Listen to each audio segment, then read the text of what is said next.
forearm row supported from the bench. So you're going to put one knee and one hand on the same side on the bench. The other foot's going to just be out away from everything.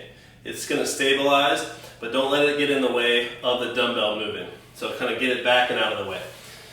So hand should be underneath the shoulder or slightly in front.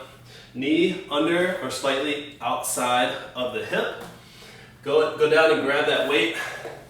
And then when you're ready, from a hanging position right under the shoulder, pull it up and back.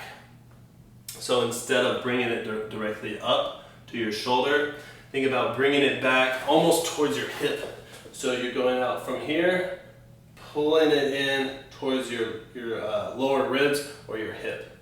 Think about squeezing this muscle right here. You'll feel a pinch right around this area if you do it right. Pulling it in like that.